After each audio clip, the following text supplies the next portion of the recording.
Mesdames et messieurs, bonjour. Les femmes sont-elles toujours les reines?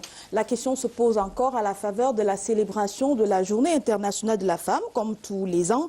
Au-delà du festif, que revendique-t-elle encore quand on sait qu'au commencement, il y avait la question du droit de vote et celle de la discrimination au travail? Quels sont les nouveaux combats des femmes et comment compte-t-elle les gagner? Analyse et commentaires dans cette édition de Canal Presse, dont voici le sommaire avec Ghislain Pierre-Essonneau. Des femmes au féminin pluriel. Ce sont là nos mères, épouses, sœurs et enfants qui, au Cameroun, sont l'autre frange sociologique la plus représentative, à égalité avec la jeunesse, sinon plus. La femme, Julienne ou Josiane, de la ville ou du rural, dit vouloir chaque 8 mars évaluer sa marche depuis Beijing jusqu'à ce jour. En réalité, elle questionne son émancipation, surtout politique et culturelle. Politique ici, contrairement à la France ou le Sénégal, où la parité a atteint un seuil irréprochable. Chez nous, les pesanteurs sont encore là nombreuses, qui empêchent cet idéal au niveau des responsabilités gouvernementales, parlementaires ou même au sens des formations politiques. Le RDPC de Paul Biya a déjà fait un grand pas en conduisant près de 290 femmes à la tête des sous-sections. Mais question des femmes à leur mari, leur père et époux, Paul Biya, à quand la conjugaison de la primature du MINDEF et du MINEFI au féminin? Avouons-le avec les données internationales, et c'est pas pour la donner à vous taper dessus les hommes, la femme camerounaise est la plus travailleuse du monde. Ses heures de travail sont les plus élevées de la planète Terre. Mama Sou en est fière, Mama Adelaïde aussi, elle qui, aux côtés des autres femmes, sont partagées entre l'emploi, la cuisine, les bébés et les autres activités. Leurs économies sont du reste programmées, mais pas toujours assumées, comme quoi leurs rémunérations ne sont pas si justes que cela. À la vérité, elles sont dignes et pieuses, respectueuses et productrices, par opposition à l'économie du sexe telle que développée par des prostituées de luxe et de rue. Celles-là n'honorent pas Mama Sou et Mama Adelaïde, qui se fâchent toujours hélas face à la dépravation des mœurs. Dans ce paquet, il faut admettre qu'il y a peu de procès des femmes qui se plaignent de promotions canapé et de notes et emplois parfois sexuellement transmissibles, excusez du peu. Cette émission est un rendez-vous hebdomadaire. Elle est diffusée en direct et simultanément sur Canal 2 International, sur la radio Sud FM et sur la toile à l'adresse internet www.canal2international.net. Canal Presse, voici une émission qui donne un sens à l'actualité. Bon appétit à tous.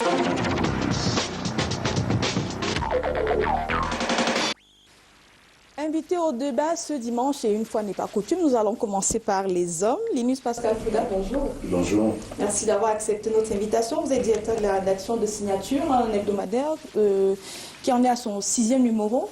Qui en sera à son 6e numéro le jour de votre fête. Et je vous profite pour dire bonne fête à toutes les dames déjà qui sont sur ce plateau et à toutes celles qui sont à l'extérieur de ce plateau et dans le monde entier. La semaine dernière, vous nous aviez déjà consacré une en parlant du 8 mars, mais ce n'est pas de ça que nous allons parler tout de suite avec vous en ouverture, puisque la presse a aussi fait état de nombreux combats entre Boko Haram et la force multinationale mixte. Paul Biya a également renforcé les comités de vigilance avec une quarantaine de motocyclettes tout-terrain qui ont été remis à ces personnes-là, des vélos et des casques. Un commentaire sur cette actualité qui nous met toujours en alerte au Cameroun?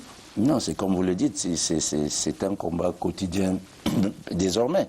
Il faudra vivre avec, il faut tout juste saluer la bravoure des forces de défense et cela prouve aussi que lorsqu'il y a union, cela fait la force, la synergie des forces nigérianes, camerounaises et la force multinationale donne ses preuves. Lorsqu'on voit ces camps d'entraînement détruits, ces armes de guerre, ces explosifs, ces centres de fabrication de mines et d'explosifs artisanaux détruits.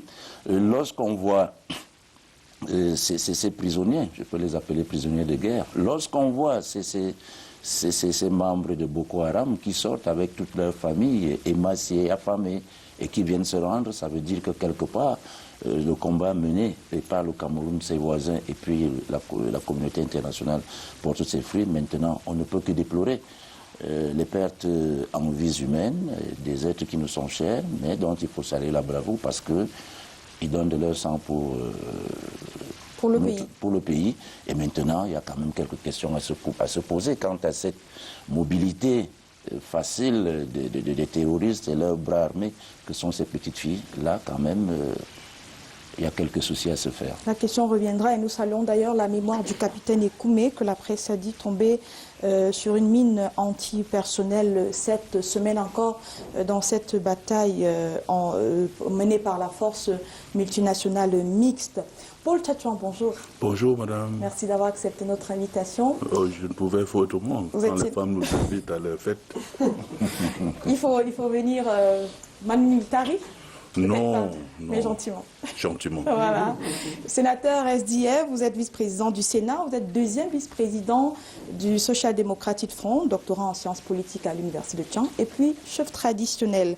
Votre parti est en train de renouveler ses démembrements dans l'Ouest Cameroun, notamment où Jean Tumelo a été élu la semaine dernière. Et au cours de cette élection, il y a fuité comme une plateforme des partis d'opposition qui serait menée par le SDF pour dire non à la modification de la Constitution. Pourquoi? Il faut dire que nous avons clôturé avec le renouvellement de cette structure de base de notre parti dans la région de l'Ouest le samedi dernier avec la mise sur pied d'une structure régionale conduite par le sénateur Tsomelo, vice-président du groupe parlementaire SDF au Sénat. Il faut dire que les travaux ont été bien menés. Nous avons fait confiance à une équipe sociologiquement bien constituée, une équipe qui a pris en compte non seulement le genre, mais le dynamisme. Ça veut dire qu'il y a des femmes dans ce bureau. C'est ce que vous voulez nous dire? Il y a des femmes. Vous savez, au SDF, il y a un quota qui est réservé aux femmes. D'accord, vous nous direz ça tout à l'heure au cœur du débat. Oui.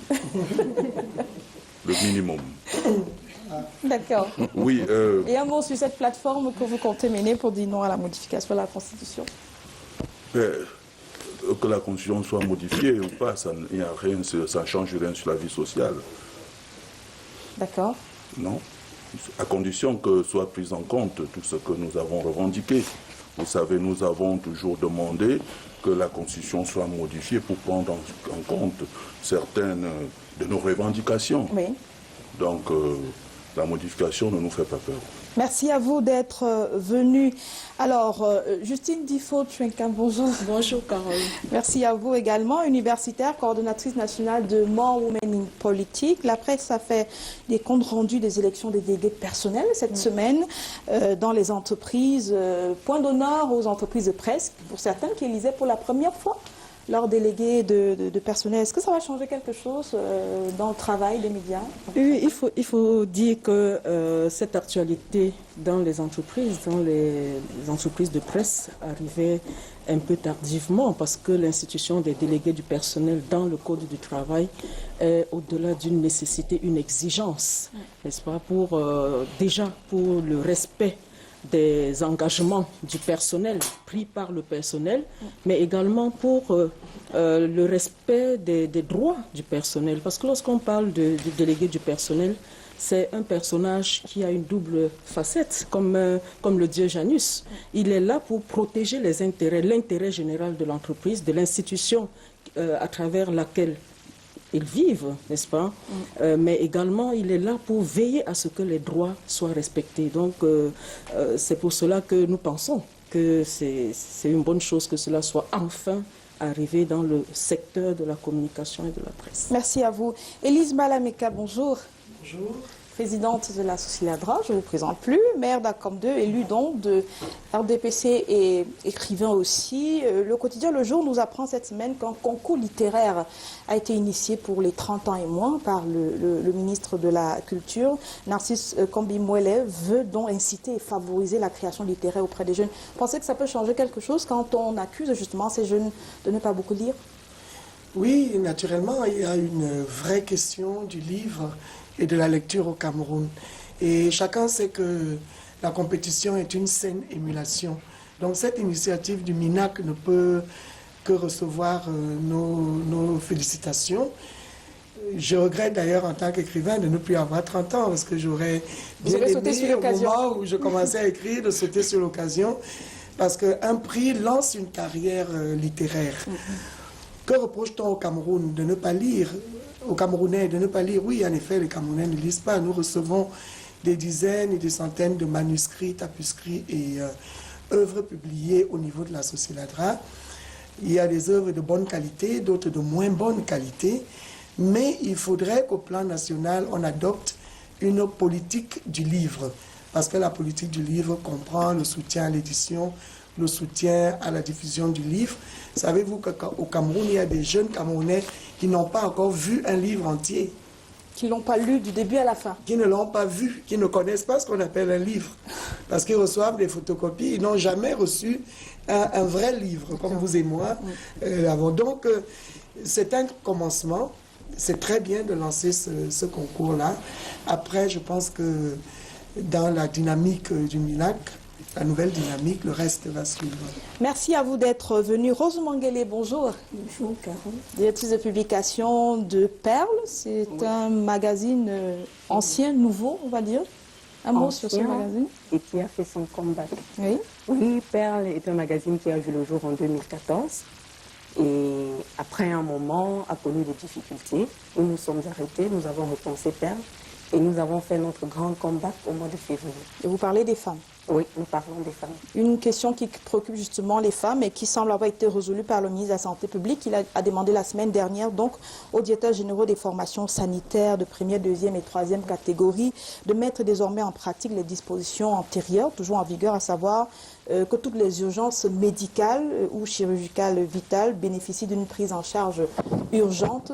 C'est une bonne nouvelle pour les femmes qui parfois sont démunies et qui arrivent à l'hôpital et meurent dans des conditions toujours parce qu'elles n'ont pas de l'argent.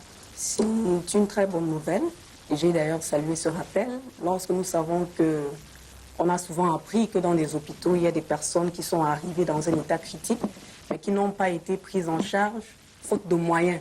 Peut-être des accidents de la route ou alors des femmes qui sont en travail et qu'il faille emmener rapidement aux urgences et passent malheureusement de vie à trépas, faute de prise en charge.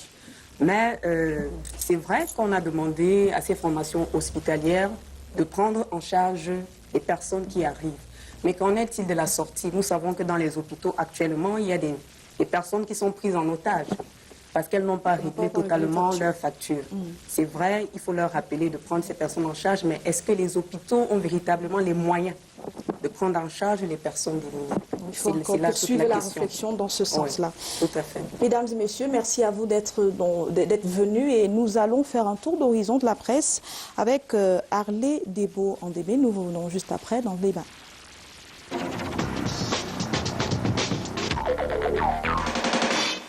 Bonjour, on a parlé économie numérique cette semaine à l'occasion des journées nationales. Les premières du genre tenues au Cameroun. On parlait des congrès de Yaoundé et Cameroun Tribune a consacré sa une à ces jeunes qui ont investi la toile de leurs idées innovantes en mettant en place des applications mobiles, réseaux sociaux. Mais la note salée de ce rendez-vous high-tech a été la sortie de la directrice des opérations de la Banque mondiale parlant de la technologie 3G, a déclaré que celle-ci ne dépasse pas 2% du taux de couverture dans notre pays. La veille, le même quotidien de l'économie, dans un précédent numéro, présentait déjà les premières victimes de la migration de la 3G à la 4G. Cybercafé, téléphone portable simple et ordinateur portable sont en perte de vitesse face aux smartphones. Le même journal offrait ses colonnes à l'économiste Babi Sakana qui posait un regard froid sur les risques qui pèsent sur l'économie du Cameroun au regard des manœuvres politiques pour garder Paul Biya au pouvoir. La manœuvre vient justement du Nord-Ouest qui réclame le oui de Paul Biya, une information qui bat la une de Hot News qui parle de la peine de cette région. Sur l'appel de l'Ouest, Émergence s'intéresse au cas Bombonjoya et cherche à comprendre comment parmi les proches de Paul Biya qui rêvent de le voir quitter le pouvoir, que le sultan soit seul à s'exprimer de la sorte à visage découvert.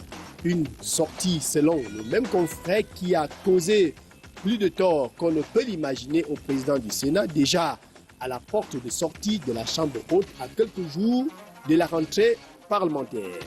Le Soir a publié cette semaine la sortie de l'ex-conseiller du président du MRC qui dénonce les pratiques qu'il qualifie de peu orthodoxes, pratiques qui ont discrédité le mouvement pour la renaissance du Cameroun. Le Cameroun, un pays sans ambassadeur en France et en Espagne pour reprendre une mission, Les chefs de mission diplomatiques dans ces pays ont été appelés à d'autres fonctions depuis près de 6 ans pour l'Espagne, en l'occurrence Martin Baranguele, et 5 mois pour la France, le cas de l'actuel ministre des Relations extérieures. Pour notre confrère, ce déficit de représentation n'est pas sans conséquence sur les rapports entre le Cameroun et ces deux pays.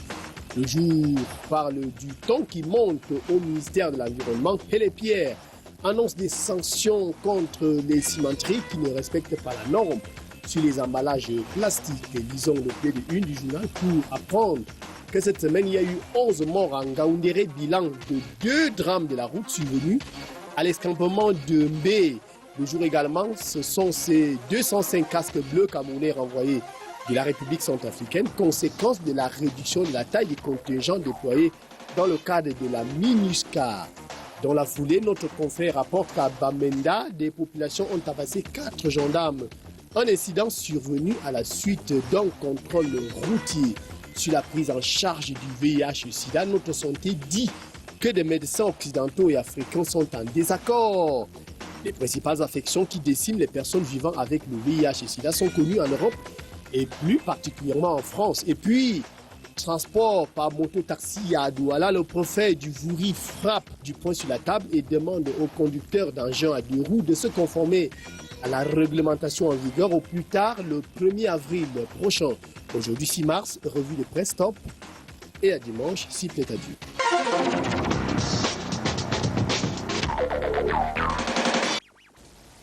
Cette semaine, sur le plateau de Canal Presse, nous avons choisi de nous arrêter sur la célébration de la Journée internationale de la femme. Et nous allons commencer par un petit rappel historique. Professeur Justine Difo, je commence par vous. Au commencement, donc, il y avait la revendication pour le droit des femmes et la discrimination au travail. Oui, bien sûr, tout part de cette revendication des ouvrières qui, aux États-Unis, décident justement de tout arrêter parce que les conditions de travail n'étaient pas des plus reluisantes.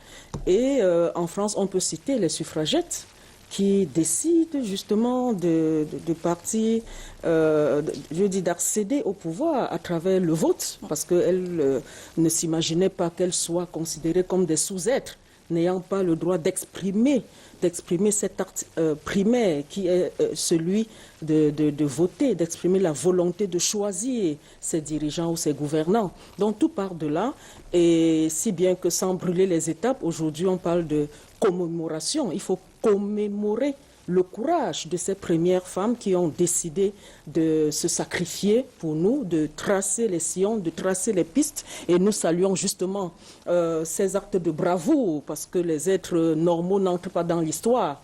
Elles ont voulu, n'est-ce pas, briser les conformismes sociaux pour sauver des milliers, j'allais dire aujourd'hui, des millions de femmes à travers le monde. Et c'est ce que nous essayons de faire aujourd'hui à travers les réflexions que nous lançons au sein des ministères, au sein des entreprises. Et nous sommes heureuses, justement, que la cause du genre, de l'égalité des sexes soit devenue pratiquement une institution. C'est une semaine où on n'a pas tout arrêté.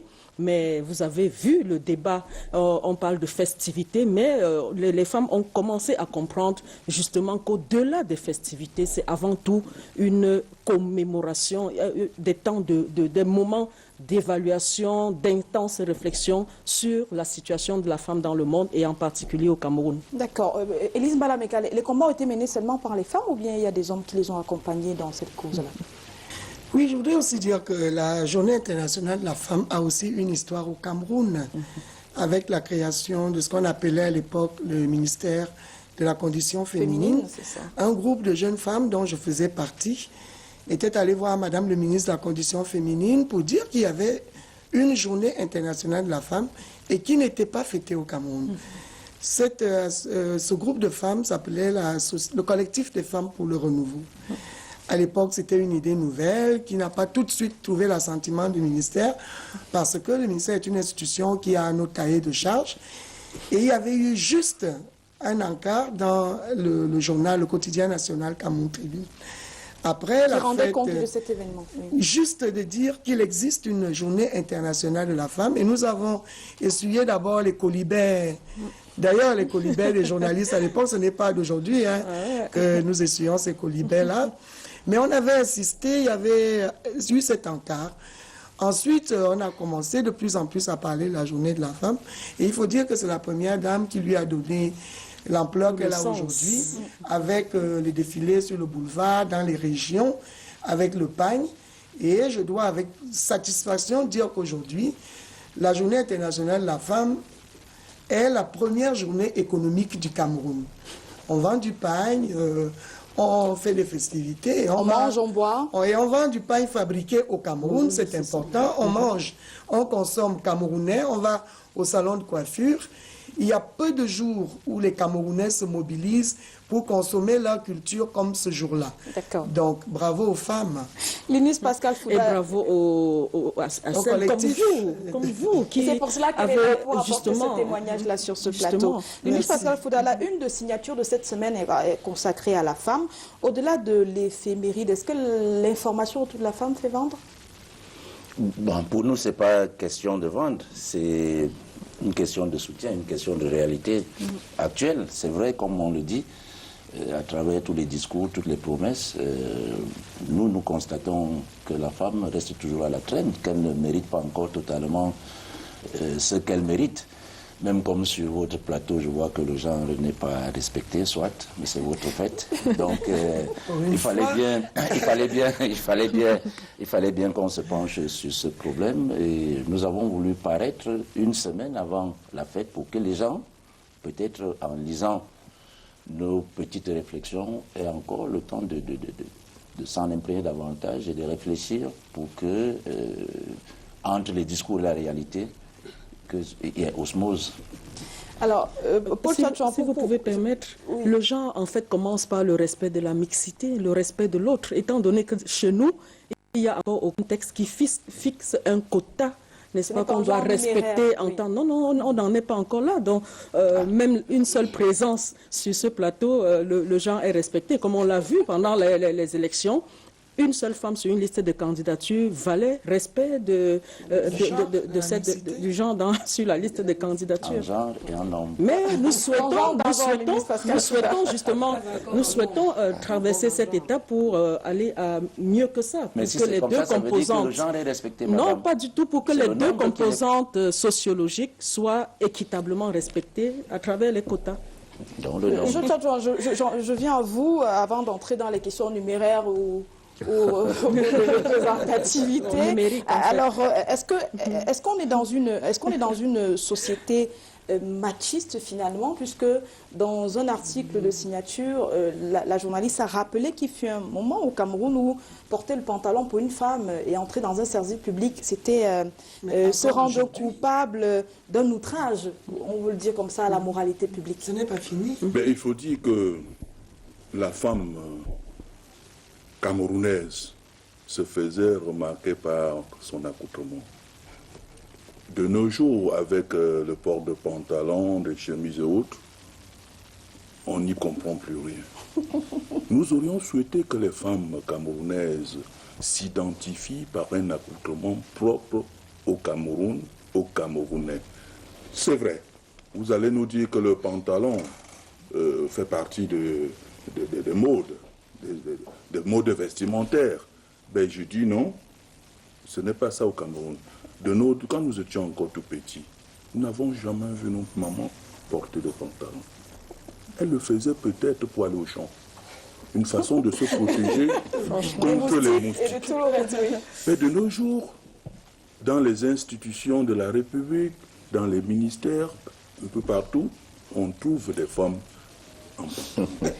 Rose Mangaleva, il répond, oui. Je voudrais réagir. Je suis surprise qu'en 2016, ce genre de langage soit encore tenu sur l'habillement de la femme. Je trouve ça tellement rétrograde et tellement... ça diminue la femme, c'est tellement réducteur. La parure extérieure. La parure extérieure.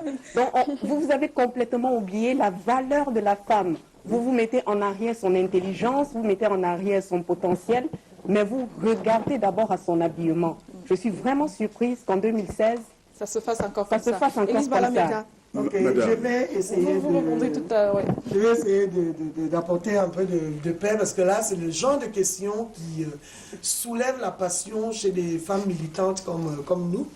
Mais on va essayer de respecter le plateau et d'argumenter en disant à Honorable que d'abord, la consommation de notre culture, c'est-à-dire quand vous évoquez le fait que nous ne portons pas les habits de chez nous, ce n'est pas propre aux femmes. C'est propre également aux hommes. Tous les jours, les hommes de chez nous vont au travail en costume et cravate. Ça, c'est un autre débat. Ici, nous parlons de la liberté individuelle, qui est celle d'opter ou pour le pantalon, ou pour la robe, ou pour la jupe. Et quelle est l'autre alternative qui est offerte aux femmes? En plus, dans les mêmes institutions, où on repousse les femmes camerounaises en pantalon. On admet les femmes européennes en pantalon. Nous avons vu Christine Lagarde, nous voyons le président, la chancelière Madame Merkel. allemande, elle est toujours en pantalon. Qu'est-ce que cela diminue à sa valeur? Et quelle est la différence que vous faites entre une femme allemande en pantalon, une femme française en pantalon et une femme camerounaise? Si vous aviez dit que le pantalon devrait être en obombe ou en tissu pagne, je vous aurais suivi. Mais que vous parliez de ça, c'est le même débat qu'il y a eu avec les vêtements des jeunes filles. Et quelle est l'alternative qui est offerte? L'acteur culturel que je suis peut vous dire que la création n'est pas soutenue au Cameroun, la création en mode. Alors, toutes ces femmes vont trouver ces vêtements dont vous parlez. Peut-être tout le monde doit se mettre en kaba. En kaba, est-ce Oui. que le kaba, c'est notre tenue traditionnelle? Le kaba, c'est un mot, c'est pas un mot français. Non, on ne parle pas du mot. Alors, on parle de la c'était tenue. juste un élément pris comme ça, on va dire un cliché pour cette société dite machiste à l'époque. Oui. Je voudrais qu'on entre maintenant dans le fond pour aller rapidement sur les revendications actuelles des femmes. On a parlé du droit de vote dans les années, au début du siècle, on va le dire comme ça, 1909, 10, et puis maintenant on est revenu à votre témoignage, Élise Mbala Meka. Linus Pascal Fouda, est-ce qu'au Cameroun il y a des revendications propres aux femmes en 2016 aujourd'hui? C'est une question difficile pour moi parce que je ne suis pas une femme. Donc, je peux pas mais ce n'est me pas mettre dans toujours la les femmes qui doivent adresser leurs Non, je problèmes. peux- Vous je êtes peux aussi pas. un observateur de la société, donc vous pouvez savoir. J'observe, j'écoute, j'entends. Bon, c'est quoi la première? Actuellement, au Cameroun, on parle de représentativité des femmes. Quand je parlais des nombres tout à l'heure, c'est une revendication qui découle de source lorsque vous abordez ces questions avec une femme camerounaise. Les femmes camerounaises ne se sentent pas respectées, ne se sentent pas reconnues à leur juste valeur. Et nous le disions dans une précédente édition, nous avons, je parle d'un domaine encore que je maîtrise mieux, nous avons des footballeuses qui font des exploits, nulle trace dans aucun discours officiel. Quand c'est les hommes, on dit, voilà. Elles sont ignorées. Et pourtant, depuis quelques années, ce sont les femmes qui, en matière de sport, pour parler de sport, engrangent tous les bons résultats. Donc, il y a toutes ces revendications-là. Elles sont méprisées, elles ne sont pas reconnues à leur niveau réel. C'est ce que l'on entend tous les jours. Tout est-il totalement vrai? Ou alors c'est une manière de... Elles vous le diront sur ces plateaux. Paul C'est à Tchanson elles de d'abord, répondre. Oui. des revendications propres aux femmes. Ben, disons que en politique, le milieu dans lequel je m'exerce, Bien sûr. il y en a toujours eu. Lesquelles? Les Qu'est-ce femmes qui se remonte sont jusqu'à toujours vous? senties renvoyées rabaissées, parce que effectivement, dans les structures des partis politiques, on ne prend pas en compte leur nombre, parce qu'elles représentent 52%, et quand il y a des investitures, on leur donne juste une infime partie. On se dit une seule, c'est déjà suffisant Une pour seule, toute la c'est liste. suffisant, tel que le Ah, le disait genre Madame est tout à représenté. l'heure. Dans une liste de 7 sénateurs, il suffit qu'il y ait une femme pour que le pour genre que soit le respecté. genre soit respecté. Un peu partout, que ce soit dans les partis politiques, dans les représentations parlementaires, les femmes sont toujours... ont une petite part, une part incongrue qui leur est Une réservée. faveur. D'accord. Alors, Justine Difo, professeur Difo, vous travaillez sur la question de la femme, notamment en politique. C'est les mêmes revendications que vous recueillez sur le terrain? Effectivement, ce sont les mêmes revendications. Et je voudrais d'entrée de jeu dire que la revendication pour l'égalité des sexes, pour l'égalité de genre, est une question de principe. C'est une question de principe, du respect du principe de l'égalité qui est un principe fort, un principe fondamental de notre constitution, de la charte fondamentale de notre pays. Et je reprendrai ici pour asseoir cette conviction que pendant que je dis que c'est une question de principe, le chef de l'État l'a dit il y a 2 ou 3 ans à ce forum mondial des femmes dans les parlements, que, et je cite, plus de femmes dans les parlements et comme décideurs politiques, c'est une question d'équité et de respect du genre. Question d'équité. Donc c'est une question de justice sociale. C'est une question de mise en route, de mise au bon niveau des équilibrages socio-culturels, socio-anthropologiques. Et pour qu'une société soit véritablement sur le chemin de l'émergence, quelqu'un l'a dit, sur le chemin de l'émergence, pour un développement un peu plus inclusif, il faudrait justement intégrer, Madame Lagarde l'a dit, il faut intégrer les grandes composantes de la société, mettre en route, mettre en mouvement toutes les dynamiques sociales et les ressources humaines et toutes les potentialités dont regorge notre pays. Et c'est de cela qu'il est question. Un économiste vous développe la question et tout de suite vous devenez avocat du genre. Parce que justement, on se rend compte que tel secteur est informel parce qu'il est peuplé majoritairement de femmes qui sont dans les zones rurales, des femmes dont le travail, la contribution au développement est mal mesurée, n'est-ce pas? Dans le calcul des facteurs de développement, on n'en tient pas suffisamment compte. Pourquoi? Parce qu'on n'a pas diagnostiqué et élaboré des stratégies qui permettent de les intégrer dans la planification du financement du développement, dans la planification du budget de l'État. D'accord. Et Élise Madame Bequin, je me suis laissé dire que dans votre parti politique, votre chef a instruit, par exemple, un peu plus de place, soit faite aux femmes, notamment dans les exécutifs municipaux et sur les listes lors des investitures de 2013. Ça veut dire que vous, en tant que militante, vous ne sentez pas beaucoup le joug de l'homme sur votre carrière politique?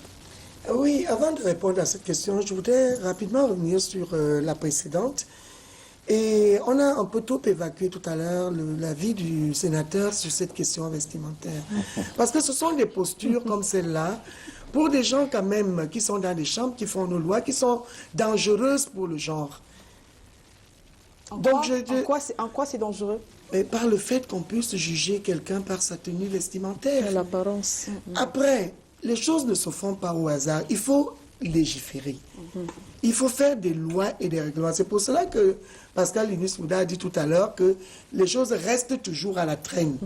Il faudrait qu'au sein de nos 2 chambres, il y ait des femmes qui portent le combat des femmes. Ce n'est que comme ça qu'en faisant les lois, les choses vont Donc un peu plus avancer. de femmes au Parlement fera en sorte qu'il y ait un peu plus de questions adressées aux femmes. Pas le nombre. C'est la qualité du leadership. C'est-à-dire des femmes engagées à porter le combat des femmes. Des femmes qui s'engagent. À dire qu'on porte ce combat-là. C'est comme de porter le combat des artistes. Maintenant, dans votre parti? Dans notre parti, oui. C'est parce que aujourd'hui, dans le discours officiel, la question du genre est entrée dans le langage du chef de l'État. C'est parce que Elekam a rappelé qu'il fallait ces 30% que nous avons eu un peu plus de femmes députées, mais hélas, si peu de femmes maires. Nous avons quand même 360 communes, avec 31 374 avec les communautés urbaines. Aujourd'hui, il ne nous reste plus que 28 femmes maires. Et lorsque nous avons perdu 3 femmes maires, on les a remplacées par des hommes. Donc, ce que je voudrais dire, c'est que notre pays doit se poser, notre démocratie doit se poser de bonnes questions. Et ça, je vais dans la suite de ce que disait le professeur Difo. Est-ce qu'il est bon pour notre démocratie que la majorité des femmes, la majorité de la population soit laissée en dehors des décisions politiques? D'accord. Cela est-il bon pour notre gouvernance? Rose Manguele, qui doit répondre à cette question? Est-ce que c'est les femmes elles-mêmes, parce qu'il faut réduire le fossé qui sépare l'homme de la femme, ou bien c'est qu'il faut imposer une égalité numérique à la limite stricte entre l'homme et la femme? Je ne suis pas d'accord que soit imposée une limite. Parce que si ça dépendait que de moi, je pense que les femmes sont très compétentes. je défends la compétence et je pense qu'il pourrait y avoir, si on respecte la compétence, plus de femmes dans un gouvernement que d'hommes. Dans nos écoles, lorsque nous regardons à l'école, les filles sont plus intelligentes. Mais le problème vient d'où alors? Pourquoi elles ne sont pas? Moi, je vais dire que le problème est d'abord culturel. Le problème est culturel, ça dépend de la façon dont les femmes sont éduquées, de la façon de ce qu'on leur inculque depuis le bas âge.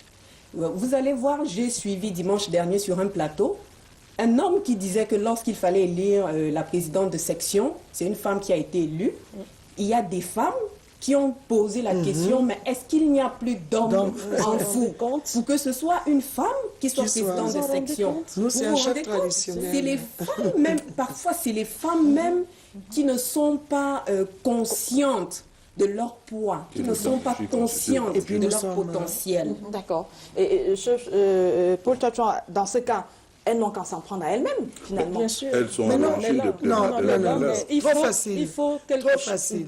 Ben, disons Je que... prendrai qu'il termine et puis vous allez prendre la parole tout de suite après, oui. Je disais que les femmes sont à l'origine de leur malheur parce qu'effectivement, elles se sous-estiment. Et quand il y a une sous-estimation, les hommes ne peuvent que prendre le dessus. C'est vrai que dans certaines institutions, on impose le quota. Mais comme le disait madame tout à l'heure, il était normal que les femmes, compte tenu de leur nombre, soient plus nombreuses à tous les niveaux, dans la mesure où elles ont la capacité de se soutenir, d'être soudées et de ne pas se renfermer dans leur sexe pour laisser les hommes tout prendre. Je le dis parce que effectivement, il y en a qui le font. L'enfermement est un péché. L'enfermement des femmes. Il y en a, comme vous le disiez tout à l'heure, qui pensent qu'il n'y a que des hommes pour être à un certain niveau, pour occuper certains postes. Alors, comment faire pour extirper ces Ministre Passafou, la volonté de qui? De l'homme ou de la femme? Moi, je vais peut-être vous surprendre. Moi, je crois que s'il n'y avait pas ces rappels de l'ECAM, on n'en serait même pas à 31% à l'Assemblée, parce que les femmes, entre elles-mêmes, il faut se le dire, lorsque vous discutez avec elles, ça ne va pas. Il y a des femmes qui vous disent qu'elles préfèrent composer au milieu d'hommes qu'au milieu de femmes. Donc, le problème réel est là. Vous savez comment vous faites entre vous. Et puis ça se répercute et ça déteint sur votre représentativité. Maintenant, à qui est-ce la faute? Ce n'est pas la faute aux hommes. Lorsqu'ils peuvent prendre, ils prendront. Et ils prennent tout. Ils prennent tout. Parce que les femmes préfèrent... Je suis très ravi qu'elle ait pris cet exemple, de vous. Mais les femmes ne veulent pas s'assumer. Il y en a qui sont d'éternels, qui veulent être assistés éternellement. Vous prenez les moyens, vous leur donnez pour faire quelque chose, vous la retrouvez exactement. Alors, mesdames, je commence par vous, Rose Mangele, et puis je viens à vous, Elisa Lamika. Je voudrais répondre en disant que ce n'est pas forcément la faute à la femme. Je parlais de la culture. Je vais rentrer un peu dans la Bible. Lorsqu'on voit dans l'Ancien Testament, quand on comptait le peuple, on ne comptait que les hommes à partir de 18 ans. Donc toutes les femmes et tous les enfants vraiment ne comptaient pas. Ne comptaient pas du tout. Elles font partie du patrimoine avec Elles faisaient partie du patrimoine, avec le matériel immeuble. Le matériel, les meubles, tout ça, la femme en faisait partie. Et si nous regardons, je poursuis dans la Bible, si vous regardez parmi les disciples de Christ, il n'y avait pas de femmes. Donc, pas dans les disciples, mais parmi les apôtres. Il y avait 12 apôtres, il n'y avait pas de femmes. Vous poursuivez dans les épîtres, il y a Paul qui dit « Je ne permets pas à la femme de prendre la parole dans l'assemblée des hommes ». Donc, c'est un problème qui date d'il y a très longtemps. Et lorsque nous regardons dans l'histoire, il y a des femmes qui ont été brûlées. Jeanne d'Arc a été brûlée. Donc, je vais dire que ça part de très loin. Ça part de très loin. Et aujourd'hui, les avancées sont remarquables parce que les femmes se sont battues, les femmes ont avancé. Mais il y a ce problème de culture, D'accord. Cette culture, vraiment, je vais dire que c'est la faute aux hommes. C'est vraiment la faute aux hommes. La culture, comment résoudre dans le problème? Ce genre d'incident ou de détails qui s'est passé à la section RDPC en question ne doit pas nous distraire. Parce que là, nous parlons quand même de plus de la moitié de l'humanité. Et je dois rappeler que le Cameroun a un système patriarcal aujourd'hui, gouverné par un système patriarcal. c'est du système patriarcal que les femmes sont exclues. Est-ce que quand un homme n'assume pas ce qu'on lui donne à faire, on n'aide pas les autres? Mais les hommes disent que vous vous êtes auto-exclus. Non, c'est très facile de dire ça. Il y a eu combien de sections RDPC, une où il y a eu cette remarque. Mais il y a eu d'autres sections RDPC où les femmes ont été poussées dehors par les hommes qui sont à la tête du parti. C'est la même chose au SDF et dans les autres partis où les femmes ne sont pas en majorité. Ici, nous parlons du système patriarcal. C'est le système patriarcal qui fait en sorte que les femmes soient léguées à cette tâche où elle perpétue elle-même le système patriarcal. Ce n'est pas parce que c'est une femme. Et puis, est-ce que les hommes, sur le même plateau, j'entendais dire qu'il fallait former les femmes pour entrer en politique. J'ai déjà eu à aller dire sur un plateau de télévision qui forme les hommes qui entrent en politique. Ils y vont tout seuls, ils sont formés dès la naissance. Si on veut parler même dans les postes administratifs, est-ce qu'on ne peut pas trouver suffisamment de femmes formées au Cameroun? Les statistiques des écoles de formation au Cameroun sont un peu plus nombreuses désormais d'ailleurs. Les femmes qui sortent de Polytech, de l'école normale supérieure, de l'école de médecine, de partout, peuvent être, si on veut vraiment la parité, on peut les trouver. On peut trouver des femmes capables sans avoir à en former d'autres. Je chute en disant que dans les revendications des femmes, il y a la question de la parité, c'est-à-dire des quotas. Le maire que je suis souhaiterait que sur les 360 mairies du Cameroun et les 14 communautés urbaines, qu'il y ait 180 femmes maires. Vous me donnez 2 secondes. Moitié. Et vous me donnez 2 secondes. Depuis l'expérience un peu récente que j'ai de la mairie, les femmes sont très bien placées pour comprendre les problèmes des populations à la base. C'est notre travail de comprendre les problèmes des populations à la base, de vivre et de trouver. Au nombre de l'autre revendication, puisque vous parlez de revendications, c'est l'adoption du code de la famille. Il y a beaucoup de choses dans le code de la famille qui vont aller dans le sens de surmonter les défis que les femmes ont aujourd'hui à affronter au Cameroun. D'accord. Professeur Difo, sur la même question? Oui, sur la même question, je commencerai par mon ami et frère Linus Pascal Fouda, qui est d'accord avec nous qu'il faudrait quand même qu'il y ait un cadre juridique. Parce que les choses ne vont pas de soi. Le juridique permet de baliser le chemin et non d'imposer, de trouver absolument 30 ou 50% de femmes... même qu'à compétence égale entre un homme et une femme, on choisit oui, mais bien sûr. Mais il faut qu'il y ait quand même ce quota sur une base de compétences, je l'ai souvent dit, pour que nous ayons une gouvernance et un leadership de qualité. Maintenant, pour revenir à la question de la culture, des obstacles, effectivement, le plus grand verrou pour la femme aujourd'hui réside encore dans cette culture qu'elle a reçue dès le berceau. Dès le berceau, on dit tu es le mari des femmes, tu es un grand homme, tu es un grand président, tu es ceci. Mais dès le berceau à la fille, on dit hey, comporte-toi bien, quand tu t'assois, croise, ferme bien les pieds parce que tu es une femme, va à la cuisine. Je ne suis pas contre tout cela, je ne suis pas contre ça, je suis moi-même une femme mariée, presque 30 ans de mariage, mais je dis ceci que lorsque on éduque une jeune fille, on doit lui montrer quelque chose qui la valorise, qui la mette en confiance. Elle grandit sans estime de soi, sans confiance en soi, et même lorsque, si bien que si vous lui dites faites ceci, elle dit ah non, moi c'est les hommes, c'est un espace masculin, je n'ai rien à y voir. Donc il y a ce construit social qu'on ne peut pas déconstruire en un jour, puisque les actes les plus naturels de l'homme sont commandée par le subconscient.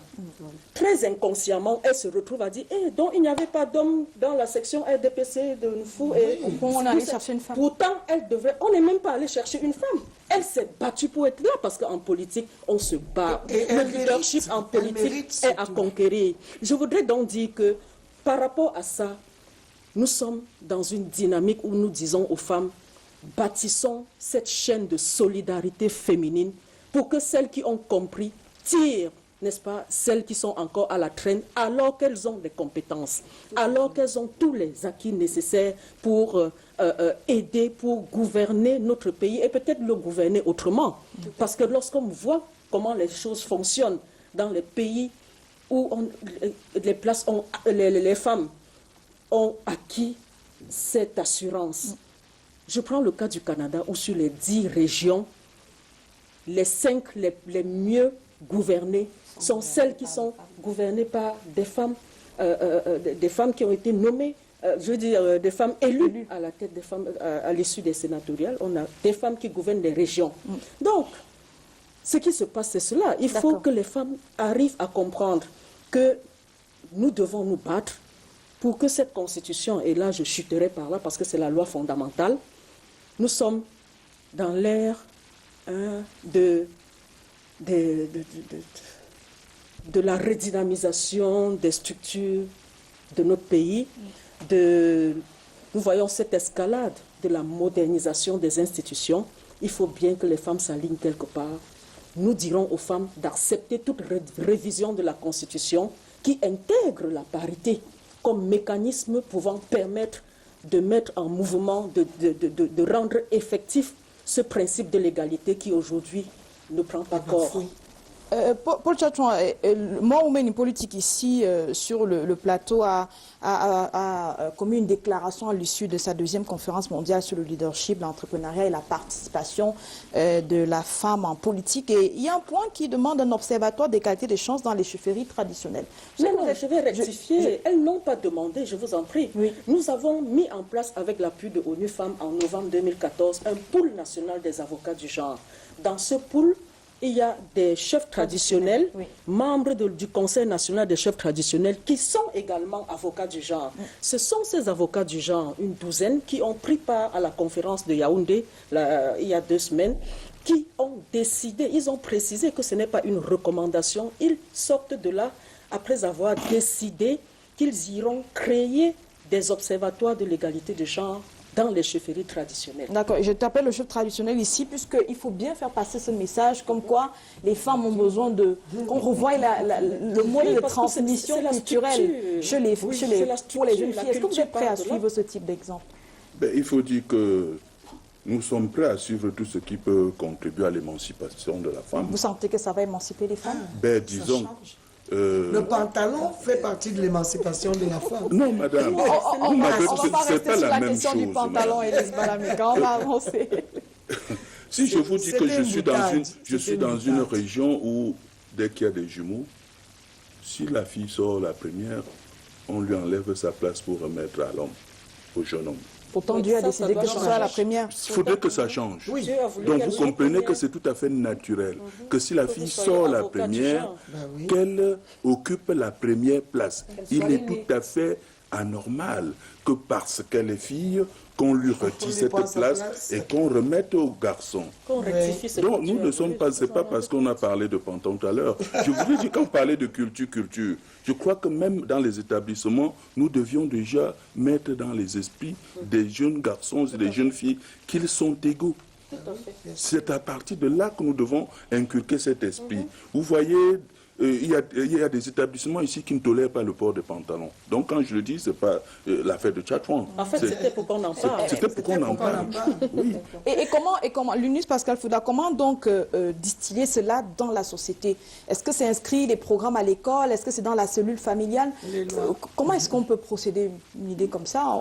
Il faut bien qu'on commence quelque part, mais par où? Non, moi je dis toujours c'est une question de volonté féminine, d'abord, de savoir ce que l'on veut. Elle doit porter des pancartes et dire... Autant il y a certaines qui luttent ardemment comme beaucoup sur ce plateau, autant il y a d'autres qui sont totalement réfractaires et qui disent que parler pour vous, ça ne nous concerne pas. Donc c'est un peu compliqué. Bon, qu'est-ce que vous voulez que l'homme fasse à ce niveau-là? C'est pas à l'homme d'aller dire à la femme que bats-toi pour que tu viennes prendre ma place. Donc, il y a un travail de fond à faire. Parce que maintenant, celles qui sont aujourd'hui à la tête du combat et qui ont des filles ne doivent plus suivre le chemin de leur maman. Si elles veulent perpétuer le combat qu'elles sont en train de faire. Mais si elles font comme leur maman ont fait, on tourne en rond. Et ça donne le même résultat. Mais je ne vois vraiment pas ce que l'homme peut faire là-dedans. L'homme a déjà fait en imposant, comme je vous dis. Si Elekam n'avait pas frappé du poing sur la table, on n'en serait pas à 31% Il est comme le fait des hommes et des femmes Mais aussi. vous savez, Mais là, c'est une injonction. Oui. Donc, ça veut dire qu'il faut que le législateur prenne des choses en main. Il y a des retombées politiques dont il profite. Donc, ça a un peu servi à tout cela. Mais dans la nature... Mais nous avons besoin des hommes, en réalité. Lorsque le secrétaire général des Nations Unies met en place... Justement, c'est ce que nous faisons. Vous prendre comment... Attendez, donc... L'évidence saute aux yeux. Non, mais laissez-le dire. Laissez-le. Pour ça, il faut aller aux États-Unis. Lorsque le secrétaire général des Nations Unies lance ce programme Campaign He for She, ce programme lui pour elle, ça veut dire quoi? Ça veut dire que nos sociétés étant construites sur des bases androcentriques, c'est-à-dire que les hommes ayant investi la sphère, c'est eux qui décident aujourd'hui, c'est eux, évidemment. Aucun homme ne vous dira non, je vais quitter pour que tu restes, pour qu'on atteigne les 50%. Non, mais en réalité, il peut parler un langage différent, le langage de la complémentarité, le langage de Linus qui rentre chez lui, si son épouse n'a pas compris que sa fille, ou que le jeune garçon également doit apprendre à faire la cuisine, ou que sa fille peut faire autre chose que s'inscrire dans une série A ou S, n'est-ce pas? C'est lorsqu'il a compris, tu vois, c'est lorsque l'homme a compris, c'est lorsque ce chef traditionnel devenu avocat du genre, décide d'encourager l'éducation de la jeune fille, d'encourager l'accès de la femme à la propriété. Parce que pour avoir le crédit, on demande de l'hypothèque, et si on n'a pas accédé à la propriété, c'est le travail de terrain qu'on attend des hommes. Soutenir le plaidoyer pour qu'il y ait justement cette transformation sociale, cette transformation des mentalités vers lesquelles nous... Je vais écrire dans signature, parce que... Moi aussi, je crois que je dois écrire quelque chose dans signature. Nous ciblons les DP soutenus par les hommes pour passer le message. Et dans Perle, d'ailleurs. On parle maintenant de l'autonomisation de la femme. Pour conclure d'abord sur le plan politique, je vais vous demander à vous, mesdames et messieurs, je commence d'ailleurs par vous, Paul Tchatchoua, je reviens à vous tout à l'heure. Ça veut dire que le problème étant peut être porté par les politiques, notamment au niveau du Parlement. Une loi favorable à la parité, ou alors qu'on nous ressorte cette affaire du Code de la famille, vous soutiendrez cela? Oui. Par exemple, en mars, le 10 mars prochain, si la loi est déposée?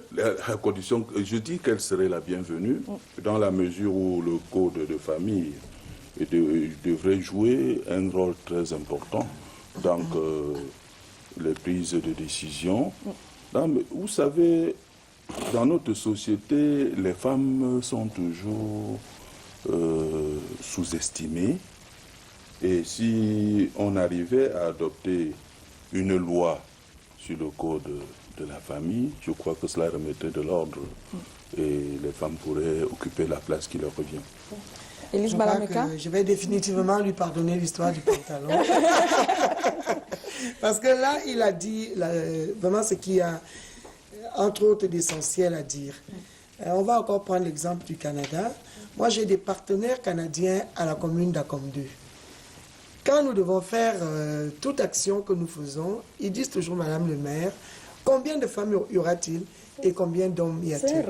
Donc, lorsque nous sortons de la cellule familiale, où la responsabilité peut être donnée, entre guillemets, à la femme, d'éduquer la petite fille en la soumettant au petit garçon, nous oublions même que quand le père rentre, s'il trouve que son fils est en train de faire la vaisselle, ou qu'on lui fait faire des tâches, soi-disant qui sont des tâches féminines, il peut aller jusqu'à frapper la mère, que tu es en train de gâter mon enfant. Donc la maman ne maîtrise pas complètement l'éducation de ses enfants. J'insiste pour dire qu'il faut un cadre juridique, il faut des lois et des règlements pour encadrer la question de l'égalité. C'est pour ça que ça marche au Canada.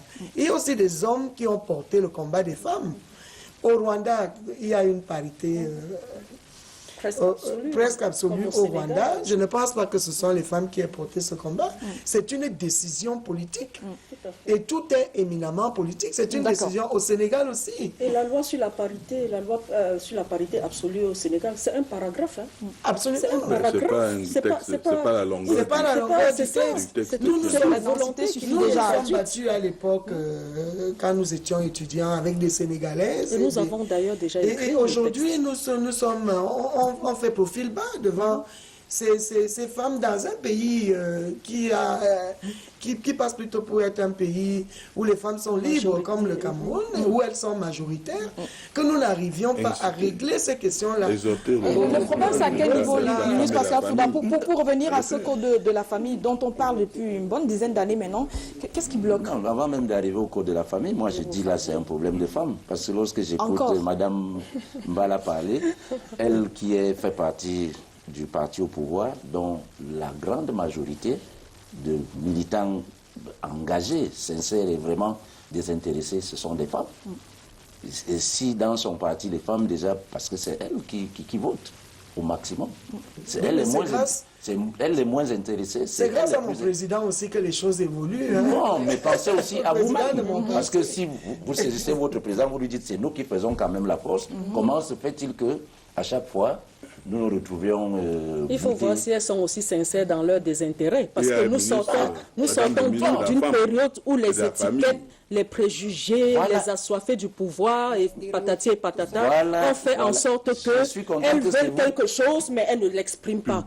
Tu veux le pouvoir? Oh non, je n'en veux pas. Oh non. Mais dans le secret, elles vous disent, mais dis donc, comment les mêmes femmes devant le micro ne veulent pas. Je suis tout à fait aise que vous me rejoignez. Elles ne sont pas... Je crains que ce ne soit pas la réalité. Pour la question. C'est difficile parce que les hommes pensent que les femmes veulent prendre leur place. Devenir chef de famille. Devenir tout ça. Mais elles veulent chef pas et prendre tout. leur place. Mais en réalité, les femmes ne veulent pas prendre la place des hommes. Les femmes ont leur place.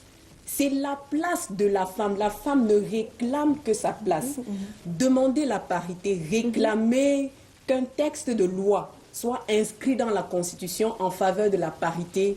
Certes, ça va diminuer le nombre de places des hommes, mais la femme va simplement prendre sa place. Aujourd'hui, vous avez des femmes compétentes. Moi j'aimerais bien voir une femme ministre des Finances. J'aimerais bien voir une femme ministre de la Défense. Président de la République aussi, non? Premier ministre. Mais actuellement, les femmes l'économie dans ce pays. Promotion de la femme et de la famille, il y a une femme ministre de affaires l'économie. sociales. Mais il y a bien Il longtemps. n'y en a pas eu plusieurs pour Tchotchon. Oui, mais... Bien longtemps. On dit ministre de l'économie et de plan. Il y en a eu. C'est-à-dire elle tenait le développement. Mais pas plusieurs, c'est-à-dire dans le quota, c'est un peu comme vous dites que la représentativité. C'est un alibi. C'est une toutes les générations. Il y a des femmes compétentes. Tous les 25 ans. C'est un rappel historique à Libye. Moi, je voudrais dire que votre principal défaut, c'est que vous évoluez en rang dispersé. Non, il faut arrêter Luis Pascal. De nous critiquer, de nous dire ce que nous devons faire. Nous le sommes La preuve est faite entre vous quatre sur ce plateau. Vous êtes... Non?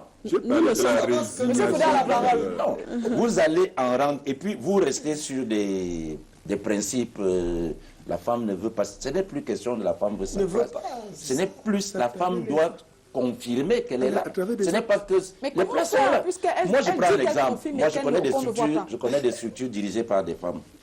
Alors là, elles sont soit directeurs générales, soit patronnes. Oui. Mais allez regarder ce qu'il y a de la parité là-dedans. Elles ne donnent pas.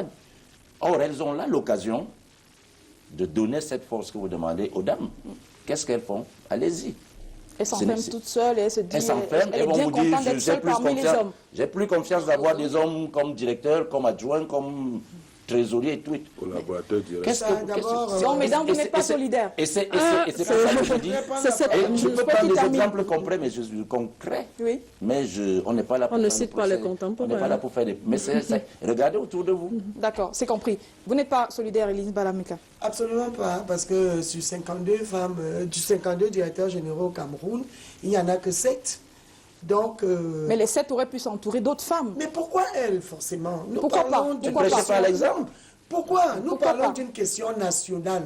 On parle d'une question nationale, d'une question qui concerne le développement de notre pays, où nous disons qu'une frange de la population compétente, dynamique, productrice est laissée en marge. On ne va pas se cantonner qu'à des exemples de ce que peuvent faire les femmes entre elles. Ou de ce qu'elles n'ont pas encore fait. Dans cette société, que deviendront 7-52 autres où il n'y a pas ce souci. Non, Carole, nous parlons ici. Elles imprimeraient leur marque dans ce pays. Qu'est-ce que les hommes ont fait pour imprimer leur marque? Vous êtes venus, vous avez pris le pouvoir, vous nous avez mis votre image de marque à partir de ce vous nous donnez trop de responsabilités. Nous, on parle des lois qu'on adopte à l'Assemblée nationale, qu'on voit au Sénat, qui sont promulguées. Nous parlons des règlements, nous parlons des choses...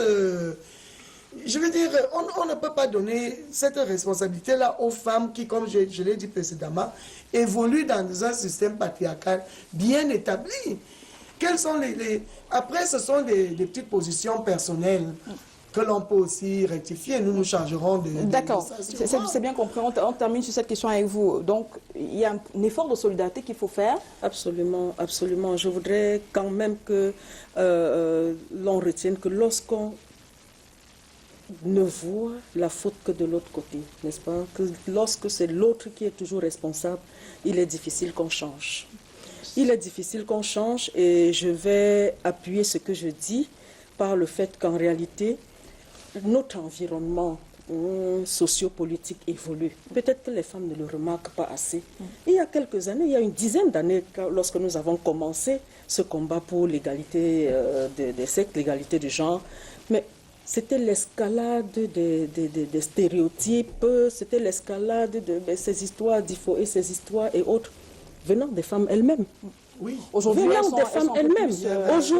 Aujourd'hui, j'ai un indicateur. Oui, justement, l'environnement institutionnel, n'est-ce pas, l'inscription du genre, le chef de l'État qui décide que ce soit une priorité dans le DSCE, n'est-ce pas, la campagne mondiale, lui pour elle, he for she, etc. Et ce genre de choses qui se passent dans le monde amènent les femmes à être un peu plus confiantes. J'en jugerai, vous en jugerez vous-même par la conférence qui vient de se tenir à Yaoundé, j'ai failli dire à l'Amphi, à la salle des 1500, à la salle des 1500 du Palais des Congrès. Je vous assure, la déferlante des femmes que nous avons vues là-bas nous a étonnés et la qualité des autorités qui sont venus soutenir l'activité, le ministre d'État, le ministre de la Justice, garde des Sceaux, le ministre des Relations extérieures qui vient ouvrir l'événement lui-même.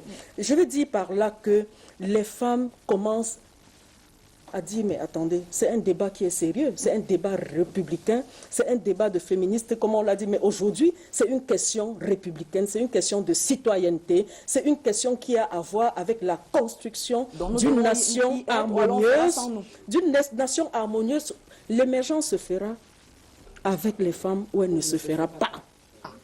Alors, on va parler maintenant de la célébration en elle-même de cette journée internationale de la femme. Un reportage de Jules Romial, qu'on l'a dans le quotidien Le Jour cette semaine, laisse voir des hommes qui racontent qu'ils voient généralement beaucoup de femmes dans les rues et dans les bistrots le 8 mars. C'est un cliché peu reluisant, Rose Mangele? C'est un cliché peu reluisant et je vais avouer qu'il m'arrive d'avoir honte. D'être femme ce jour-là? Pas d'être femme. Mais de voir comment elle célèbre. Honte d'être femme. Ce jour-là, ce 8 mars. Oui. Mais ce jour-là, mais c'est parce que... qu'est-ce que je vais dire? C'est un jour. On leur donne l'occasion un jour de s'exprimer. Et comme c'est un jour sur 365, forcément, il y a des excès. Forcément, il y a des dérives. Oui. C'est des dérives que nous déplorons toutes. C'est des dérives que nous déplorons toutes et nous aimerions que les femmes davantage prennent conscience que c'est un jour où il faut davantage réfléchir, c'est un jour où il faut davantage prendre des décisions, c'est un jour où il faut davantage défendre sa condition de femme. Parce que si nous le faisons aujourd'hui, nous sommes en train de baliser le terrain pour les générations à venir. D'accord. Ministre Pascal Fouda. Mais c'est dangereux ce qu'elle dit là. Ça veut dire que les femmes sont bâillonnées un jour par an pour vous exprimer. Ça veut dire que si je descends là au Carrefour tout de suite, je ne trouverai pas de femmes dans des bars, dans des bistrots. Vous dites qu'un jour... Voilà, mais c'est le ressenti des femmes. C'est très restrictif. Et ça, c'est un manque de responsabilité. Il faut savoir regarder la vérité entre les yeux. Ça veut dire que on a jeté une journée aux femmes sans leur dire de quoi il en retournait. Elles en ont fait ce qu'elles pouvaient. Après le défilé, on se gâte, comme on dit. Mais c'est pas, vous n'allez plus me dire que là, c'est la faute aux hommes quand même. Vous ne pouvez pas dire que vous êtes bâillonné, vous n'avez qu'un jour sur 365. Voilà des clichés, des clichés très restrictifs qui font que, comme je disais tout à l'heure, vous allez en rang dispersé, vous ne voulez pas pointer du doigt là où ça fait mal, parce que ça, c'est des clichés vraiment... Moi, j'aurais aimé voir dans le même numéro du jour un reportage sur toutes les tables rondes qu'il y a eu. Il y en a, Non, ce n'était pas un spécial. Parce que même à la commune d'Acom 2, enclavée, il y a eu un atelier pendant 3 jours avec les femmes rurales sur la question du genre. La presse en a rendu compte, la presse continue à en rendre compte, pas à Acom 2, mais dans toutes les manifestations, il y a un compte rendu. Je termine. À la suite. Non, elle ne peut pas être partout, mais je voudrais dire que même dans les zones rurales, avant le 8 mars, il se passe beaucoup de choses. Mais c'est encore pour tourner les femmes en dérision, qu'on met l'accent. Mais ce jour-là, il y en a aussi qui ne tombent pas dans les caniveaux. Je vais finir, Carole. Oui, terminé. Je vais finir, Carole.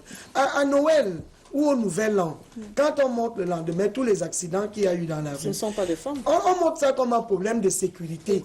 On ne montre pas ça pour tourner les hommes en dérision, pour dire qu'ils ont bu, ils sont tombés dans les caniveaux. Mais qui demande si à Noël, il y a plus de pratiques, de messes, que de festivités dans les maisons? Personne. D'accord. Je veux bien qu'on dénonce pour les femmes, et là je rejoins Linus Pascal Fouda, peut-être que nous, les pionnières de la Journée internationale de la femme, nous n'avons pas eu les moyens, ni le temps d'aller expliquer à toutes les femmes qu'est-ce qu'il fallait vraiment faire pour la Journée internationale de la femme.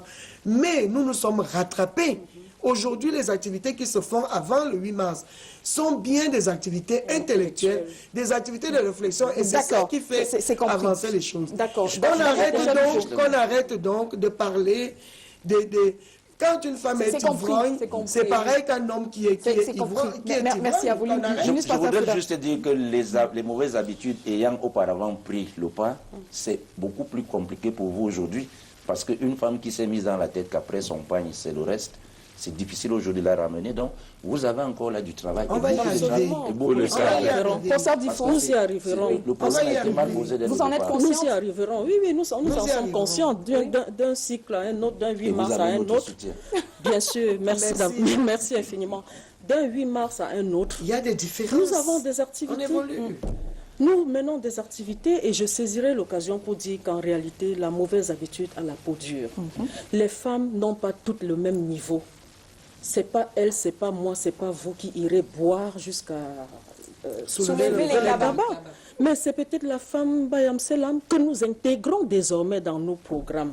C'est peut-être celle qui pense que aller au bar, qui l'est naturellement. Oui. Mais les caméras vont aller braquer sur tout ce qui est néfaste, tout ce qui est négatif et autres, n'est-ce pas, sans demander qu'on paye. Mais pour nos conférences, bien souvent, il faut payer leur déplacement, envoyer même la voiture, envoyer même la voiture les chercher. Oui, mais je voudrais dire que dans cette campagne d'éducation, justement, j'en profiterai pour vanter un de nos bailleurs de fonds. Nous avons signé une convention avec l'Union européenne pour l'appui à la massification de la participation politique des femmes aux échéances de 2018.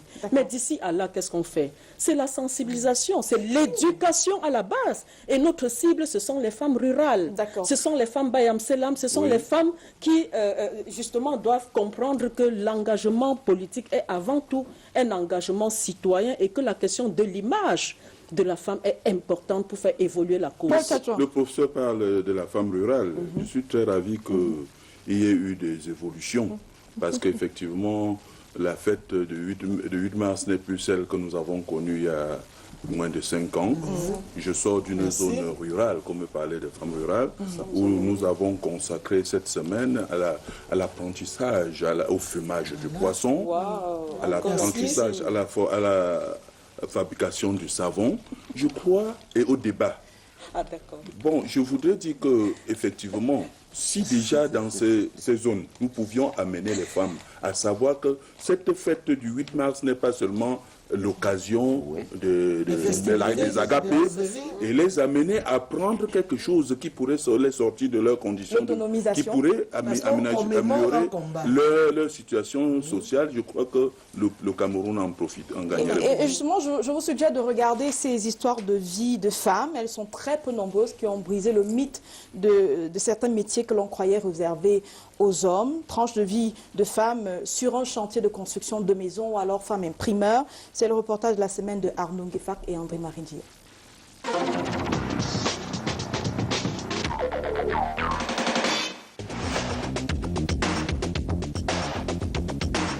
Des doigts vernis à la manche d'une pelle, une femme à l'œuvre.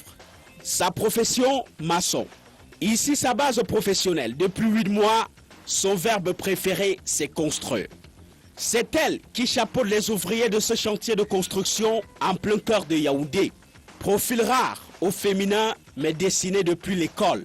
J'ai un cap en maçonnerie, probatoire, génie civil, oui, et le bac, génie civil. J'étais la seule femme, bon, la seule fille, 7 ans. On parlait non, qu'est-ce que tu es venu chercher? Les femmes, c'est la IH, c'est la ESF, qu'est-ce que tu es venu faire ici là? Bon, avec le temps, le professeur m'a donné un peu de courage, il me dit que non, ma fille, il te donne le courage, il ne faut pas suivre la bouche de tes camarades, quoi. Thérèse Moukouri, un destin dans le bâtiment. De l'extraordinaire pour un métier dont les préjugés en ont fait une affaire d'homme exclusivement, poussant comme raison l'exigence de la force physique. J'ai commencé, on me décourageait, même que non, une femme qui ne peut pas faire la maçonnerie, tu ne peux pas porter le papin. Donc j'ai dit que il veut s'essayer. La force, c'est dans la tête. Parce que le papin ne pèse pas 50 kilos, non même pas 20 kilos. Donc ce n'est pas question de force, c'est question de tête d'abord. Son bonheur était là, au propre comme au figuré. Belle intro de sa page d'amour. Elle a trouvé dans le bâtiment son conjoint. J'étais de passage, quoi. Comme je vous ai dit au départ, que quand je voyais un chantier, j'avais l'habitude de m'arrêter. C'est quand que je m'arrête. Subitement, il était là, au-dessus. Il appelle, oh mademoiselle, madame, qu'est-ce que vous voulez? Il dit non. Je suis en train d'admirer votre travail, c'est bien fait. Je me dis, bon, est-ce qu'on peut un peu sympathiser? Il dit qu'il n'y a pas de problème, puisque moi, je voulais d'abord. Suivez son regard. C'était parti pour une vie ensemble.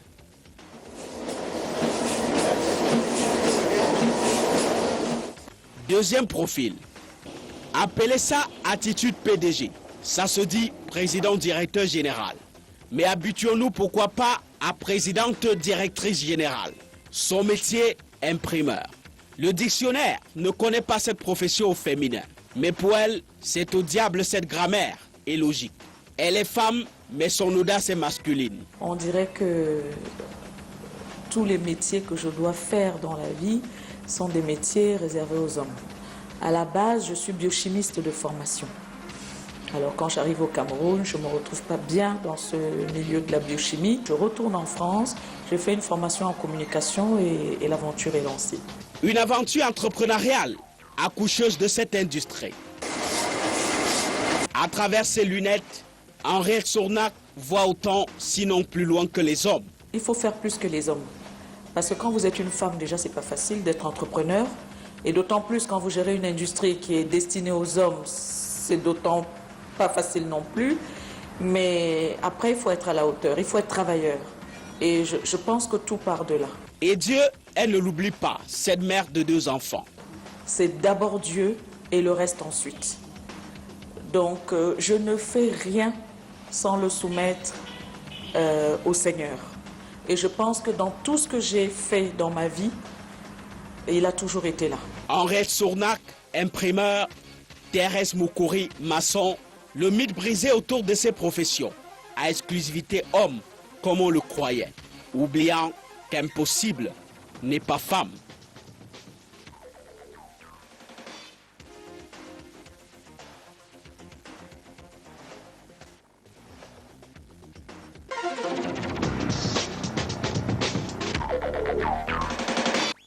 Une petite réaction, je commence par vous, Linus Pascal Fouda. C'est commun de voir une femme manier la pelle et la truelle comme ça là? Si ce n'était que moi, rien ne me surprend que les femmes puissent faire ce qu'elles savent faire, pourvu qu'elles le fassent bien, peut-être mieux que les hommes. Moi, je n'ai aucune surprise de trouver une femme pilote d'un vol de ligne. Je ne vais pas sortir parce que c'est une femme. Si elle est là, c'est qu'elle le mérite. Donc, il n'y a aucune surprise. Chacun donc quelque part. Bon, maintenant, il faut savoir où aller frapper. N'allez pas aussi demander ce que vous ne pouvez pas faire parce qu'il faut l'égalité. Absolument. Paul Tatouan, ça arrive des trajectoires comme celle-là? La maçonnerie est une filière ouverte à tout le monde, à garçons et filles, dans les CETIC, les lycées techniques. Vous inscrivez votre fille là-bas? Oui, j'en ai qui font dans la maçonnerie. Électricité. Oui. Alors, la particularité de cette édition de la Journée internationale de la femme, il faut quand même insister sur les femmes qui vivent dans des conditions sécuritaires un peu difficiles. Mesdames, il y a, Linus Pascal Fouda l'a signalé tout à l'heure, des femmes qui servent de bombes humaines, notamment dans la région de l'extrême nord. Comment faire pour que ça ne passe pas forcément par les femmes dans ce cas-là, Rose Manguel? J'avoue que c'est une question très difficile. Parce qu'il me semble que ces femmes qui sont prises pour des bombes humaines, c'est des adolescentes. Et à cet âge-là, garçons comme filles, on est assez fragile. Et on peut facilement se faire un lavage de cerveau. On peut facilement se faire tromper. Et donc, c'est une situation que nous déplorons tous. Et c'est vraiment difficile. Pour ça, le député Kamsouloum était dans l'extrême nord, notamment dans sa circonscription, dans le Logo-Néchari, où il a vu des enfants déplacés, des enfants dont l'avenir est quelque peu hypothéqué parce que la guerre fait rage de ce côté-là. Une femme dans ces conditions, comment est-ce que ça encadre une famille où le père va peut-être tomber sur les balles dans cette guerre asymétrique? On soutoie des enfants et on n'a pas de revenus. Comment on fait pour assister ce genre de personnes? Il faut prier. Déjà, je vais commencer par répondre à la question que vous avez posée à ma sœur Manguele. Oui. Vraiment, il est temps de redoubler de prières, de redoubler d'ardeur à travers les jeunes, des prières, porter le sac, porter la cendre comme Esther l'a fait pour sauver son peuple. Parce que tout commence par là et se termine par là. Il y a des situations inexplicables de plus en plus. L'escalade de la violence, de la haine, des atrocités, de la barbarie, des actes qu'on ne comprend pas, des actes dégradants au cœur desquels on retrouve la femme, qui est porteuse de vie. La première mission dans Genèse, c'est porter la vie. C'est donner la vie. C'est donner la vie.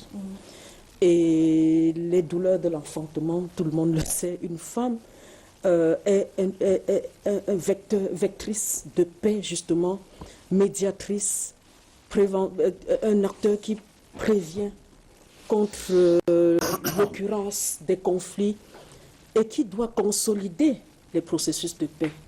Mais il est aujourd'hui incompréhensible, justement, que toute une résolution, la 1325 du Conseil de sécurité des Nations Unies, baptisée Femmes, Paix et Sécurité, soutienne les actions des femmes sur le terrain, dans les contingents, dans toutes les étapes des processus de soutien à la paix, et que ce genre de situation arrive. Nous appelons, justement, pour répondre à cette question, nous appelons les femmes dans les organisations de la société civile, dans les associations à la base, de marquer une minute pour que des messages de paix, des messages de conscientisation, du rôle des mamans dans les familles et du rôle que les jeunes peuvent jouer, n'est-ce pas, dans ces environnements qui sont aujourd'hui pollués par la violence. Pour se déplacer, justement, il y a des programmes. Il y a des programmes, ONU Femmes, par exemple, a tout un programme qui est déployé sur le terrain dans ces environnements. Dans le Logo-Néchari. Oui, à l'Est. Oui, à l'est du pays aussi. Également à l'Est et à la frontière de la Centrafrique. Il y a tout un programme de ONU Femmes qui soutient avec les forces de soutien à la paix les victimes. D'accord. Les victimes. Et avec la Croix-Rouge. Non, le comité international à Croix-Rouge. le Haut Commissariat aux aussi. réfugiés. D'accord. Alors, Élise Balameka, on a aussi vu une montée de l'insécurité dans des zones urbaines. On a vu des enfants enlevés et puis retrouvés, découpés. On a vu des crimes qui sont perpétrés dans les zones urbaines. Comment une femme fait pour préserver sa famille dans ces cas-là? Oui, je voudrais revenir rapidement sur la question des fillettes kamikazes. Pour dire que les fillettes kamikazes, en fait, ont mis en lumière un côté de la guerre qui n'est pas souvent mis en exergue. C'est la souffrance des femmes pendant la guerre. Parce que là, chez nous, ce sont les fillettes kamikazes. Ailleurs, ce sont des viols. Ce sont les femmes qui se retrouvent seules chefs de famille sans y être préparées. Ce sont des femmes sans moyens.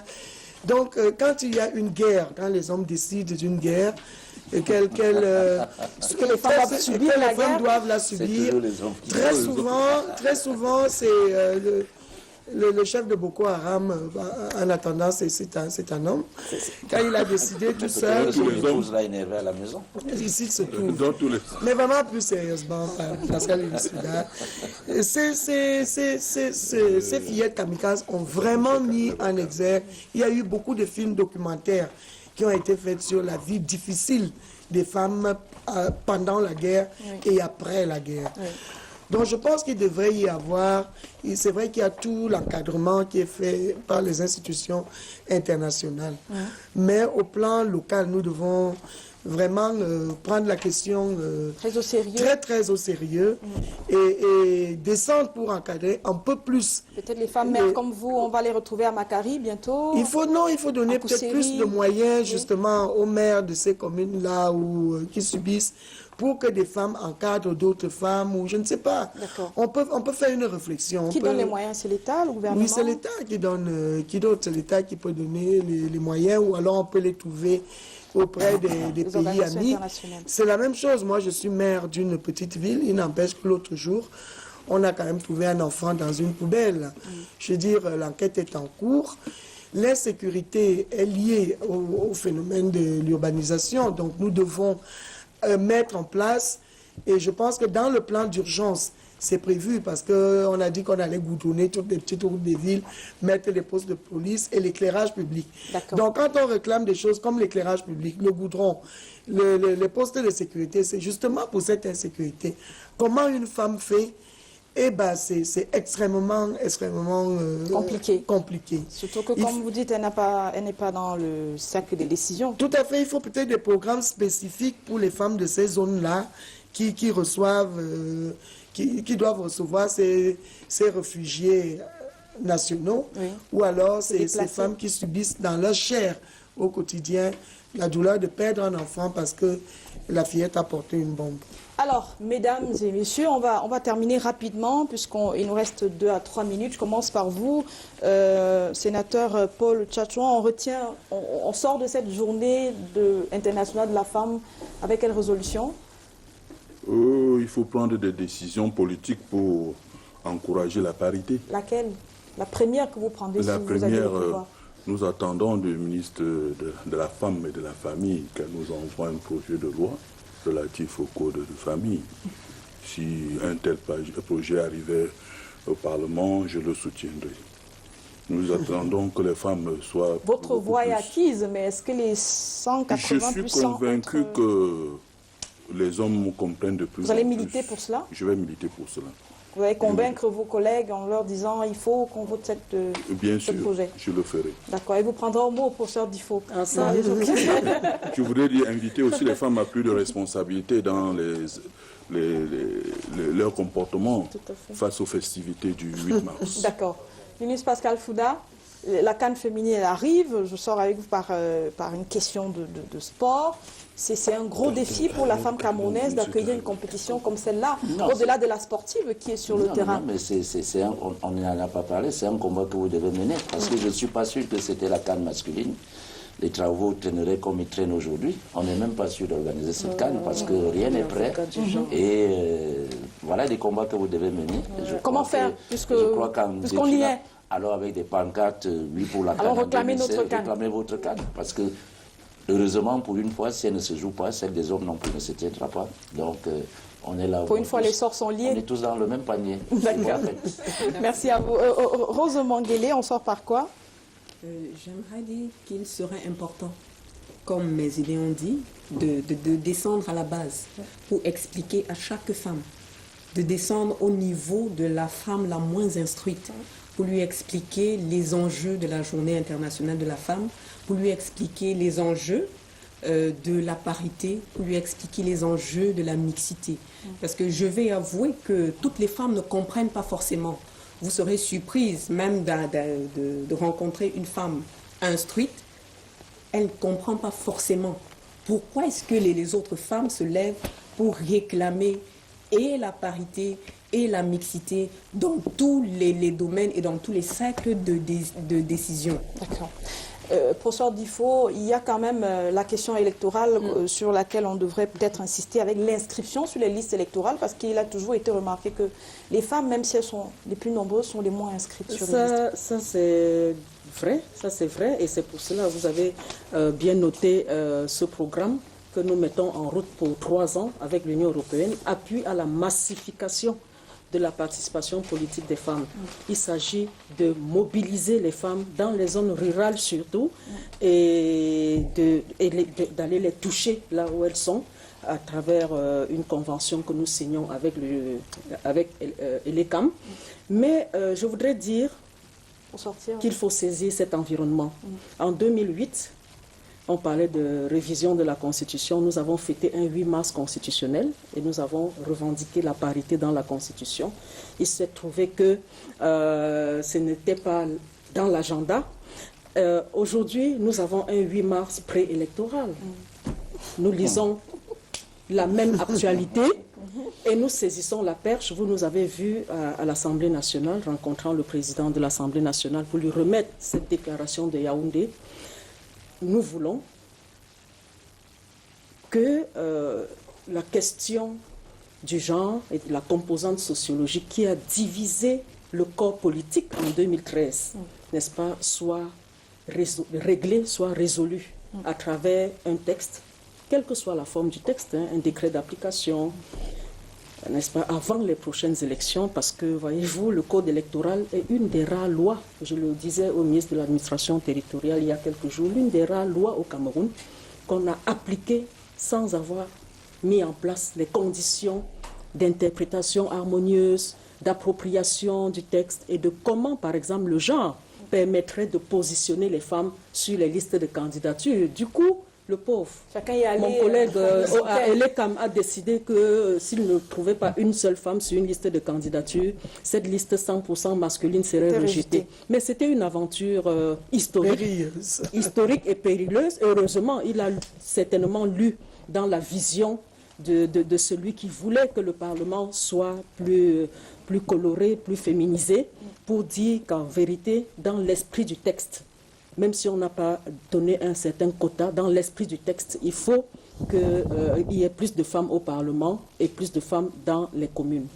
Élise Mbalameka, vous êtes dans une commune, deux photos ou bien 2 images pour sortir en République centrafricaine. Une dame vient de mener à terme une transition sans forcer le jeu électoral, disons-le comme ça. Et aux États-Unis, Hillary Clinton semble favorite, même si l'avenir nous le dira. Ce sont des femmes qui parlent aux femmes camerounaises, à vous particulièrement? Dans ce cas-là, d'ailleurs, on ne devrait même pas être sur ce plateau et simplement copier par l'exemple, voir que lorsque les femmes ont les choses en main, au moins ça se passe bien. Parce qu'en Centrafrique, ça se serait passé autrement, et même aux États-Unis. Donc, l'élu local que je suis ne peut qu'applaudir des 2 mains. Et vous demandez, remettez le pouvoir aux femmes. C'est un exemple qui me parle. Remettez le pouvoir aux femmes, ce n'est pas vraiment ça. Je vais dire une attente spécifique. Parce que c'est toujours difficile de parler après que tout ce qu'ils ont dit va dans le sens de ce que vous aurez dit. De ce que j'aurais dit. Et pour finir, je vais dire qu'en 2018, 180 femmes maires sur les 360 mairies. Cela correspond parfaitement à la décentralisation aujourd'hui. Dans les zones où on va nous dire qu'il n'y a pas assez de femmes formées pour être maire, on n'a qu'à faire qu'à déporter des femmes d'autres régions qui sont compétentes là-bas. Les investir là-bas. Vous venez les investir là-bas. En France, on appelle ça le parachutage. Et ça marche très bien. Dans les zones où c'est faible, on parachute une compétence et ça marche très très bien. Cela fait peut-être, ce n'est pas dangereux. Pourquoi est-ce que parce que je suis Bassa, je dois être... à la fin de l'émission. Oui. Donc en fait, c'est vraiment de dire que la parité, les quotas, et pour ce qui est des mairies, pour que nous réussissions notre décentralisation, il faut une parité stricte. Absolument. Merci. Et sur ce terme, nous allons mettre fin à cette édition, mesdames, messieurs, puisque nous sommes dans le partenariat. Je vous souhaite une très bonne fête de la femme. Observez la Journée internationale de la femme, ce sera le 8 mars prochain et nous espérons vous avoir encore avec nous la semaine prochaine pour une autre édition avec d'autres invités. Merci d'avoir accepté de venir sur ce plateau de Canal Presse. À dimanche prochain. Mais nous acclamons quand même pour ces avocats du genre qui nous ont soutenus. Donc, nous avons soutenu. Dans le genre.